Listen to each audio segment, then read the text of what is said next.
Kinematics का chapter start करने से पहले मैं कुछ आपको बेसिक चीज़ें बताना चाहता हूँ। First of all is vectors. कोई भी टर्म होती है वो दो तरीके से लिखी जा सकती है, वो या तो स्केलर होगी या तो वो वेक्टर होगी। वेक्टर्स क्या होते हैं? अगर हमको किसी पॉइंट को रिप्रेजेंट करना है, लेट अस सपोज ये एक्स वाई जेड प्लेन है आपका, यानी 3 डायमेंशनल प्लेन है, यानी स्पेस है, ठीक है।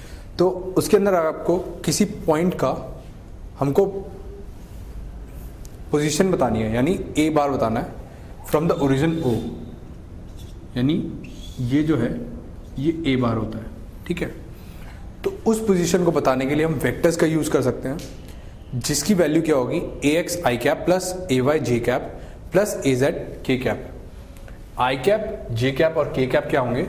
ये एक्चुअली यूनिट वेक्टर्स होते हैं। यूनिट यानी अगर इनकी वैल्यू देखी जाए तो इनकी वैल्यू 1 होती है, लेकिन ये किस लिए रिप्रेजेंट क्या करते हैं?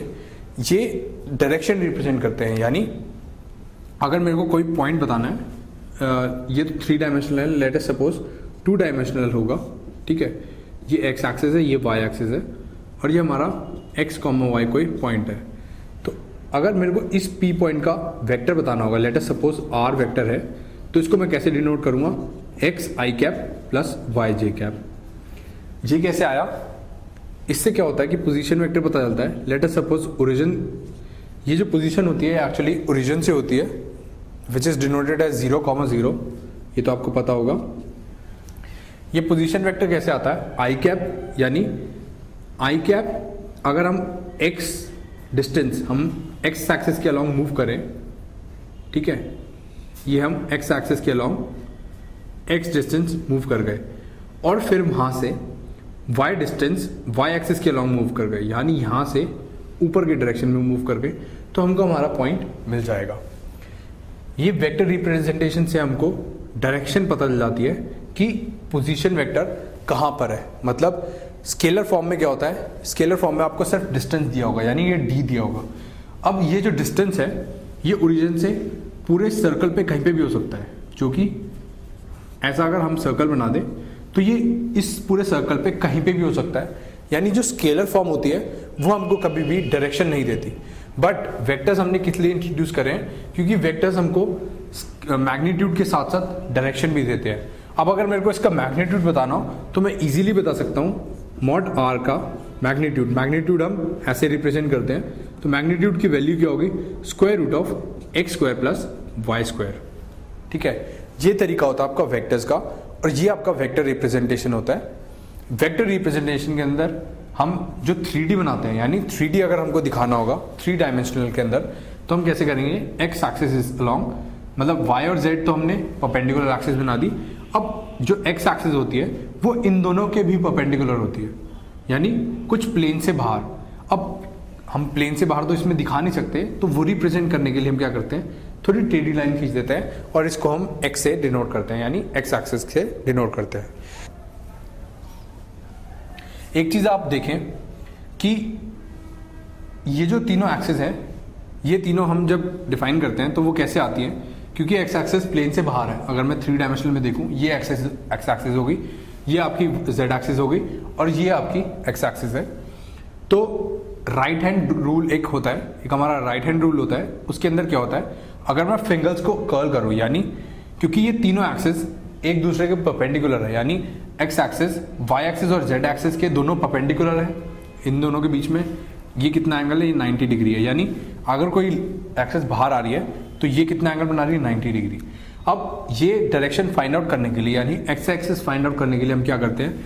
राइट हैंड रूल का यूज करते हैं। यानी एक्स एक्सिस क्या होगी? वाई डायरेक्शन के अलोंग, पहले अपनी ये वाली फिंगर्स को कर्ल करते हैं, ये वाई डायरेक्शन के अलोंग, फिर यहां से हम जेड डायरेक्शन की ओर जाते हैं। जेड डायरेक्शन क्या होगी? ये। तो एक तरह से ऐसे। तो ये जो हमारा थंब होता है, थंब जो होता है ये हमारी एक्स एक्सिस की डायरेक्शन देता है। तो इससे हमको पता चल गया कि अगर मैं इसको ऐसे घुमाऊं तो एक्स डायरेक्शन कितनी होगी? इस डायरेक्शन में होगी। सिमिलरली, क्योंकि एक्स डायरेक्शन आपको पता चल गई, अगर आपको वाई एक्सिस बतानी है तो वाई को बताता हूँ समेशन कैसे होता है वेक्टर्स के अंदर। यानी वेक्टर्स अगर आपको गिवन है, 2 वेक्टर्स का सम निकालना है, जैसे कि ए बार है, ये आपका रिजल्टेंट है, और बी और सी का सम निकालना है। तो कैसे होता है? हम पहले बी बार को ड्रॉ कर लेते हैं। ये इतना तो इसका मैग्नीट्यूड हो गया और ये इसकी डायरेक्शन हो गई। सिमिलरली सी का इतना मैग्नीट्यूड हो गया और ये इसकी डायरेक्शन हो गई। हमने दोनों को एक ही पॉइंट से स्टार्ट करा, इन दोनों के बीच में कुछ एंगल थीटा है। तो अब इसका रिजल्टेंट यानी ए बार अगर हमको बताना है तो वो क्या होगा, हम एक पैरेललोग्राम ड्रॉ करेंगे इन दोनों एक्सिस को यूज करके, जो कि जितनी इसकी वैल्यू है इतने, ये जो इसका हेड आता है, ये एक्चुअली कोई भी वेक्टर होता है वो कैसे डिनोट होता है, एक उसकी टेल होती है और एक उसका हेड होता है। This is called the head and this is called the tail. और इन दोनों के बीच में जितनी डिस्टेंस होती है, ये उस वेक्टर का, अगर बी वेक्टर है तो ये बी वेक्टर का मैग्नीट्यूड देता है। ठीक है, तो ये इसका मैग्नीट्यूड हो गया और ये इसकी डायरेक्शन हो गई, सिमिलरली सी की डायरेक्शन। अब पैरेललोग्राम कंप्लीट करने के लिए हम क्या करते हैं, इतने ही मैग्नीट्यूड का इसके हेड से, सी के हेड से एक वेक्टर बनाते हैं जो कि इसके पैरेलल होगा। सिमिलरली ऐसे ही यहां पर एक पैरेलल इसके बनाते हैं, सी के पैरेलल बनाते हैं, तो ये हमारा एक पैरेललोग्राम कंप्लीट हो गया। अब इन दोनों के टेल से, जहां से हमने स्टार्ट करा था, यहां से एक डायगोनल बनाते हैं दूसरे एंड तक। ये जो वेक्टर हमको मिलेगा ये ए वेक्टर होगा, यानी रिजल्टेंट होगा। यानी वेक्टर फॉर्म में जब हम ऐड करते हैं तो हमारा जो रिजल्टेंट आता है वो इन दोनों का डायगोनल आता है। ओके, तो और इस डायगोनल का मैग्नीट्यूड कितना होगा, that will be equals to square root of mod of b square, यानी बी का मैग्नीट्यूड का स्क्वायर प्लस सी का मैग्नीट्यूड का square plus twice of B into c into cos theta. Cos theta क्या होगा, इन दोनों के बीच का एंगल। ये तरीका होता है आपका मैग्नीट्यूड निकालने का। और अगर आपको ए का, क्योंकि ए भी जो है वो हमारी वेक्टर क्वांटिटी है, ये तो आपको मैग्नीट्यूड पता चल गया, अब इसकी डायरेक्शन भी पता चलनी चाहिए। तो वो डायरेक्शन कितनी होगी, मान लेते हैं यहाँ से ये फाई एंगल बना रहा है, तो डायरेक्शन यानी हमको फाई एंगल बताना है बी से कितना है। तो फाई एंगल बनाने के लिए हम क्या करते हैं, इसको कंप्लीट करते हैं, इस ट्राइंगल को परपेंडिकुलर से, ये 90 डिग्री है। तो tan फाई की वैल्यू कितनी होगी, this value upon this value. ये वैल्यू कितनी है, ये वैल्यू, क्योंकि ये तो पूरी सी की जितनी है, मैंने आपको बताया था, और ये वाला एंगल कितना है, ये थीटा है, क्योंकि इसके बीच में और इसके बीच में थीटा एंगल था, और ये वाली दोनों वैल्यूज पैरेलल है। ठीक है, तो ये वाला एंगल भी थीटा होगा and this is mod c. तो ये वाली वैल्यू कितनी होगी, मॉड सी साइन थीटा।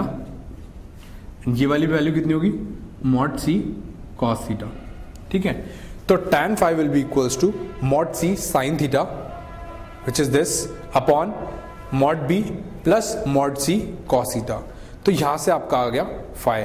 तो आपने देखा जो आपका रिजल्टेंट आया, आपने उसकी मैग्नीट्यूड भी बता दी और उसकी डायरेक्शन भी बता दी।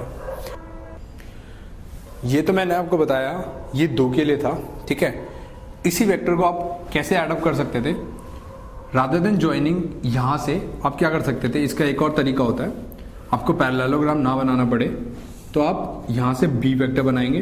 ठीक है, अब इसके हेड से सी वेक्टर बनाएंगे जिसकी डायरेक्शन हमको गिवन होगी। ठीक है, अब ये तो, और इसका जो रिजल्टेंट आएगा, अब इसके हेड से और इसके टेल को मिला देंगे तो आपका रिजल्टेंट ए आ जाएगा। लेकिन अगर आपको वेक्टर्स 2 ना दिए हो, यहाँ पे कोई और वेक्टर भी दिया हो, D vector plus E vector, तो आपको वैल्यू निकालनी, तो आप कैसे निकालेंगे, यहां से डी वेक्टर बनाया, ठीक है, इसके हेड से, फिर इसके हेड से एक ई वेक्टर बनाया। अब आपका रिजल्टेंट क्या होगा, इसको इससे ज्वाइन करने वाली लाइन, ये जो आपका आएगा ये ए बार आएगा। ठीक है, ये आपका रिजल्टेंट होगा। तो जब ज़्यादा वेक्टर गिवन होते हैं तो आप ऐसे करेंगे, सिमिलरली हेड से टेल को ज्वाइन करके आप लाइन बना सकते हैं। तो ये आपका सिमिलरली tan फाई भी आ जाएगा। आप अगर वैल्यू देखना चाहेंगे, यहाँ पे फाई की वैल्यू देखेंगे तो वही सिमिलरली यहाँ से ड्रॉ करेंगे और आप आराम से निकाल सकते हैं ये सारी वैल्यूज़। ओके, तो ये आप निकाल लेंगे। अब काफ़ी इंपॉर्टेंट चीज़ बताता हूँ 2, which is dot product and cross product. यानी इन दोनों को मल्टीप्लाई करने का 2 तरीके होते हैं, वो हमको गिवन होंगे, which is dot product and cross product. Dot product में क्या होता है कि डॉट प्रोडक्ट को हम डिफाइन करते हैं ए डॉट बी से, और इसकी वैल्यू कितनी होती है, mod of a into mod of B into cos theta. मतलब ये आपका अगर बी वेक्टर है, या आप इसको ए मान लीजिए, ए वेक्टर और बी वेक्टर, और इसके बीच में एंगल थीटा है। तो ये जो आएगा आपका A dot B, this will be equals to A mod of A इतनी value into mod of B into cos theta, ठीक है। तो ये आएगा आपका डॉट प्रोडक्ट। आप याद रखें जो आपका डॉट प्रोडक्ट होता है, अगर ये आर है, ये जो होती है ये आपकी स्केलर प्रोडक्ट, स्केलर फॉर्म आती है।